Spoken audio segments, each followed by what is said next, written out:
زما سباګل نوم دی، د 15 کالو یم. 15 کاله عمر مې دی او د ایلې بنیر سره تعلق لرم. زه 15 کاله وم تقریبا او زه ماشوم وم، ما لوبې کولې. زه چېرته هتلې ما هلته کې بجلي مان چېرته د ورای نه کرنټ ورکړی و. هغه مطلب 11,000 واټ و، نو زیات و. نو خو بیا مطلب هلته زه هسپتال ته بوستم، هغې نه پوهېدل، هغه ډاکټر دې نه پوهېدل. نو هغې مطلب هغې لاسونه نور هم خراب کړل ماله. زه په ذریعه باندې کوکینګ کوم، تقریبا ټول کارونه زه په باندې کوم. روټۍ خورم، زه کپړې پریس کوم، انزیم شم، رایټینګ کوم او میک اپ کوم.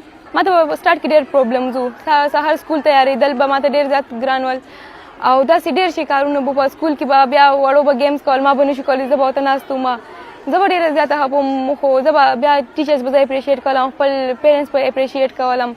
نو بس هغې بیا زه سبق ما بیا هار نه دی منلی، بیا به ما اکه شان سټرونګ شوم د هغې سره. زه به سکول ته تلم، ټول به وي دې سکول ته اوس تلل هسې دي، دا دي نه ځي هسې ځانله ټایم نه خرابوي، دا نه شي ویلی سبق مې ته نه شي تللی. ما اکې ونه ما وایي زه به دې خلکو ته ښیم چې ولې نه شم ویلی، زه به د خلکو دا سوچ بدلم. زما به نور هم شوق را پیدا کله چې به دا خبره کوله، ما په زړه کې ځان سره وي زه به تاسو ته وښیم چې سبق زه ولې نه شم ویلی. زه به داسې په لار باندې تلم، زما پورې ماشومان به زما پسې خندل، ستا پسې لاسونه نشته داسې. زه به ډېره زیاته زه ډسکریج کېدم به، ما به بیا بهر به هم نه وتم زه کور نه. زما مور به مې ژړل، داسې به ناسته وه. بیا چې لږ وخوښي بیا ما مور ته وایي نه مه ژاړه، هېڅ خبره نه ده، زه خوشحاله یم، نو ته هم مه خفه کېږه. زما ماشوم ورور و، د 3 میاشته و، نو هغه هم پرېښی و. زما سره خو مې مور هلته کې به هسپتال کې وه. نو چې بیا کله مونږ واپس رالو، زه خوشحالېدم، زه به لاړ شم خپل ورور به وینم، را منډې مې وهلې. نو زه کله هغه خواته لاړم، زه ودرېدم، نو مطلب ما هېڅ هم نه شو کولی، زه هسې ودرېدم چې اوس څه چلو کوم، دې اوس نه زه اخیستی شم، هېڅ هم نه شو. هغه ماشوم په خپله اندېمال نه شو راتلی، نو هغه رانه ګیري.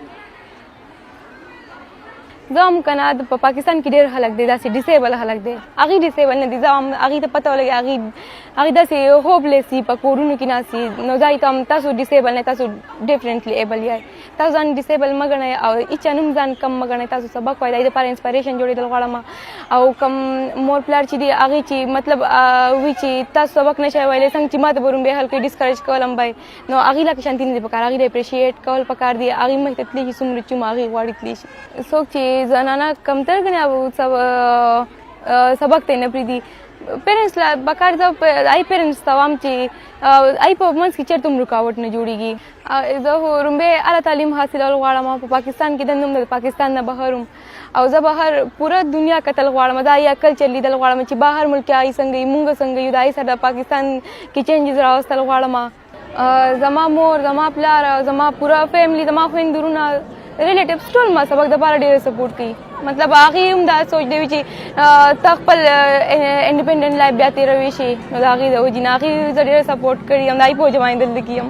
په ښځو باندې چې کوم تشدد کېږي، نو زه غواړم چې هغې دپاره اواز اوچت کړم. لا مې خواښه د لا سره مې شوق دی او مخې ته به لا کړم انشاءالله، او د انشاءالله حقې فیصلې به کوم، ښه وکیله به جوړېږم، د ملک دپاره به څه کوم، د سوسایټي د وومن رایټس دپاره به اواز اوچتم.